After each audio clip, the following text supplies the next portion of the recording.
Episode 3, Labyrinth of Lament. Envision a maze not of stone, but of your own shattered memories, walls that weep the tears you never shed, corners where lost loved ones beckon with promises of absolution. One wrong turn, and you're not escaping, you're becoming the monster you fear most. Welcome once more to Midnight Mummers, igniting imaginations across continents with tales that linger like fog on your soul. In Echoes of the Abyss, we channel the disorienting dread of real sights like the Lemp Mansion in St. Louis, where a family's suicides birthed a spectral maze of grief. For our far-flung fans in Seoul and Sao Paulo, this installment layers mystery with raw emotion, the kind of slow-reveal horror that has you theorizing in comments till dawn. If the mirrors cracked your resolve, this labyrinth will bury it. The escape from the Abyss Manor's fractured mirror left Alex and Mia breathless, their bodies slick with sweat and something colder, the residue of the void that had nearly claimed them. As they sped away from Eldritch Hollow under the cover of a bruised twilight sky, the highway unfurled like a black vein pumping them back toward the semblance of safety in Brooklyn. But safety felt like a fragile illusion now, a thin veneer over the cracks that had spiderwebbed through their lives. Mia slumped in the passenger seat, her head lolling against the window, eyelids fluttering in fitful dozes. Alex stole glances at her, his heart twisting each time he caught the subtle movements, her lips parting silently, forming words that never escaped, as if she were conversing with shadows only she could see. The rearview mirror taunted him with fleeting distortions, her reflection lingering a fraction too long after she shifted, a smile curving unnaturally in the glass. By the time Dawn's pale fingers clawed at the horizon, they had stumbled into their Williamsburg loft, collapsing onto the bed in a tangle of limbs and exhaustion. Their bodies entwined instinctively, as if physical proximity could stitch together the rifts torn open by the entity.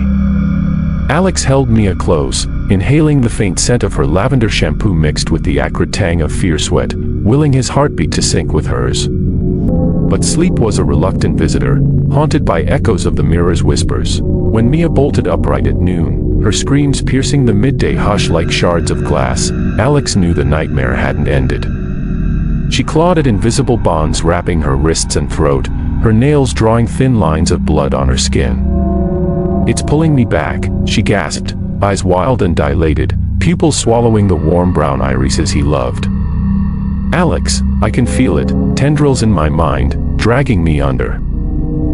He pulled her into his arms, murmuring reassurances that felt hollow even to him. "It's over. We're home. It can't touch us here." But deep down, he sensed the lie. The entity, the Abyss, hadn't released her, it had sunk hooks into her soul, claiming an insidious foothold. The apartment, once a haven of exposed brick walls adorned with Mia's abstract paintings and Alex's vinyl collection, now felt oppressive.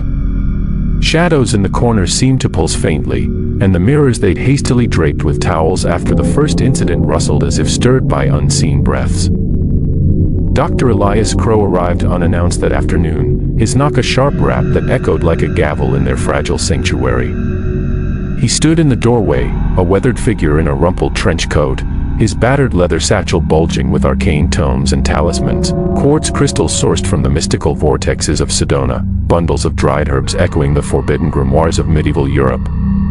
His scarred face, etched with lines from battles against the unseen, softened slightly at the sight of their disheveled states. "I felt the disturbance," he said without preamble, stepping inside and closing the door with a click that sounded too final. He examined Mia with clinical detachment, shining a small flashlight into her dilated pupils, noting the way her veins stood out like dark rivers under her skin. "The pull," he diagnosed gravely, his voice a low rumble honed from years of lecturing on forgotten folklore. "It's akin to the curses that plagued the Lemp family in St. Louis, their brewery empire soured by successive tragedies, suicides weaving a noose of despair that tightened with each generation. Your Mia is tethered now, a psychic umbilical cord linking her to the Abyss. To sever it, you must enter the rift itself, the labyrinth." Alex's jaw clenched, muscles rippling under his stubbled chin. The word labyrinth conjured images of ancient myths, the Minotaur's domain in Crete, a maze designed not just to confine but to torment. "Alone?" he asked, his voice cracking despite his effort to sound resolute. Crow shook his head, silver hair catching the light like frost. No. But one must anchor from outside to pull you back if the void claims you. Mia goes with you. Her grief is the key that unlocks the entity's grip, but it risks her complete dissolution, her essence scattered like ash in the wind. He reached into his satchel and produced a pendant, a silver disc etched with an ancient rune, its surface cool and humming with latent energy. The anchor stone. Speak your deepest truth into it, it will ground you amid the illusions. Preparation consumed the following days, a feverish blur of research and ritual that blurred the line between the mundane and the mystical. Alex and Mia pored over Crow's loaned volumes in their living room, the coffee table buried under yellowed pages and flickering laptop screens. They delved into global analogues to the Labyrinth, Japan's Aokigahara Forest, the infamous sea of trees at the base of Mount Fuji, where Yurei spirits lured the despairing with ethereal voices mimicking lost loved ones, promising reunion in death's embrace. Ireland's fairy rings, those enigmatic circles of mushrooms said to be portals where time warped and souls were trapped in eternal loops of regret. Even South American legends of the Amazons, lost cities, where shamans spoke of shadow realms navigated only by confronting one's inner demons.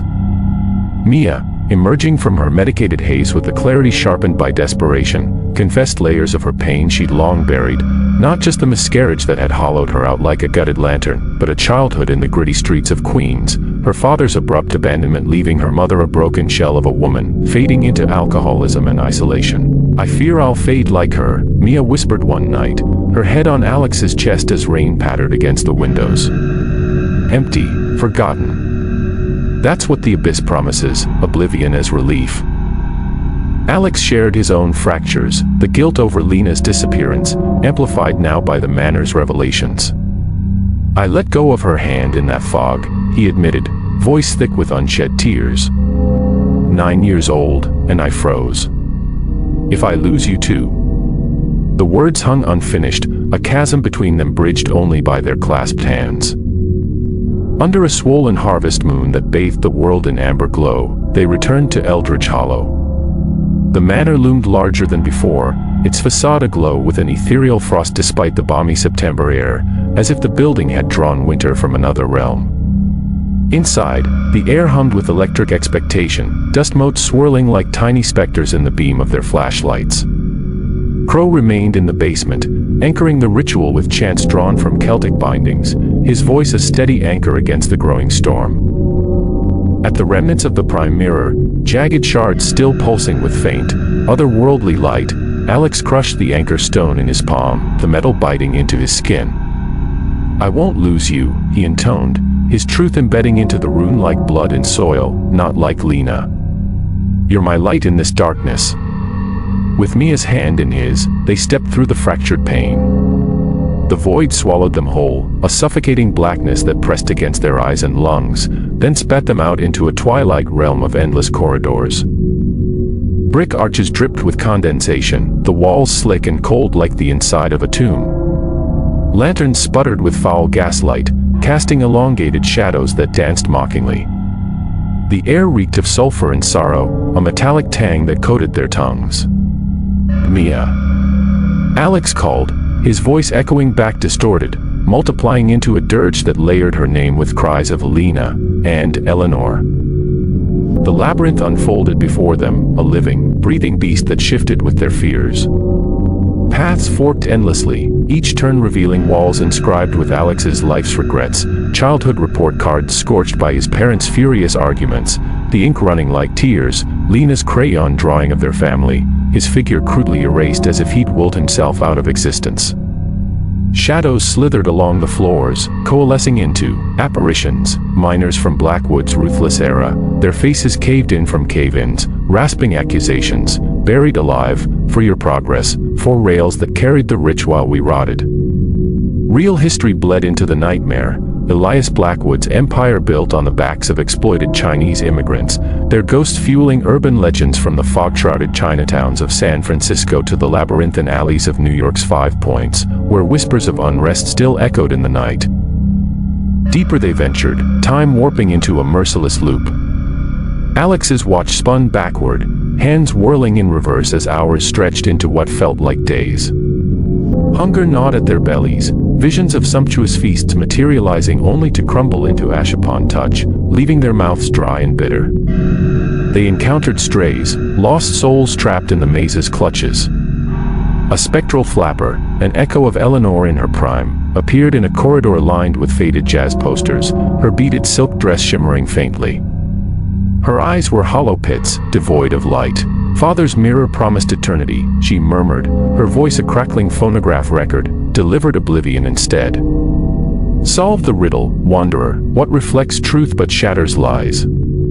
Alex guessed mirrors, his voice steady despite the tremor in his hands, but she dissolved into laughter that echoed like breaking glass, leaving behind only a scattering of pearls that turned to dust. Mia's cries pierced the haze, a fragile thread guiding him through the Minotaur's domain. He found her in a vaulted chamber, the ceiling arched like a cathedral of despair, fettered by writhing shadow vines to a pedestal of cracked marble veined with glowing quartz. Her face, streaked with grime and tears, lit up at his approach, but as he reached to unchain her, her form shifted fluidly. First Lena's innocent braids and wide eyes, then Eleanor's elegant lace and piercing gaze, morphing in a dizzying cycle. Which am I? The entity purred through her lips, a seductive venom that sent chills racing down Alex's spine. The true Mia surged forward, her eyes fierce and blazing with defiance. Fight it, Alex. It's using our pain, your guilt over Lena, my fear of fading into emptiness like my mother. Don't let it twist us. They broke free and ran, the labyrinth convulsing in rage, floors tilting precariously into yawning chasms where pale hands clawed upward from the depths, walls contracting like a vice to crush the life from them. Emotions crested in a tidal wave, Alex roaring apologies to the absent ghosts of his past, his voice raw and breaking, Mia affirming their bond amid wrenching sobs, her confessions spilling out like blood from a fresh wound. The entity manifested fully then, a behemoth born of amalgamated shades, the suicidal specters of the Lemp family intertwined with Blackwood's kin, a hulking form with Eleanor's tormented face at its core, bellowing in a voice that shook the foundations. All paths lead to loss. Surrender to the void. In a desperate antechamber ringed by illusions, mirrors encircled them like sentinels, each a portal to torturous what-ifs, Alex saving Lena in the fog but dooming Mia to the abyss, Mia birthing their lost child in a world of bliss, while he faded into a mere shadow of regret. With a primal cry, Alex shattered one with his fist, glass lacerating his arms in crimson rivulets, the blood anointing the stone floor, truth's price paid. The destruction opened an egress, a flickering portal back to reality. They tumbled through, collapsing in the manor's dusty basement amid shards and echoes. Crow, his face etched with the strain of his vigil, nodded grimly, helping them to their feet. You mended a fracture in the veil, he said, his voice hoarse. But the labyrinth remembers. It adapts. This isn't over. As they staggered to the car, the cool night air a balm on their fevered skin, Mia leaned heavily on Alex, whispering with a fragile smile, I saw you in there, the real you, fighting for us. We're stronger now. Yet in the dashboard reflection, as the engine roared to life, her smile lingered a beat too long, curling at the edges in a way that wasn't quite hers. Cliffhanger, back home safe, or so they thought, a sharp knock shattered the midnight hush.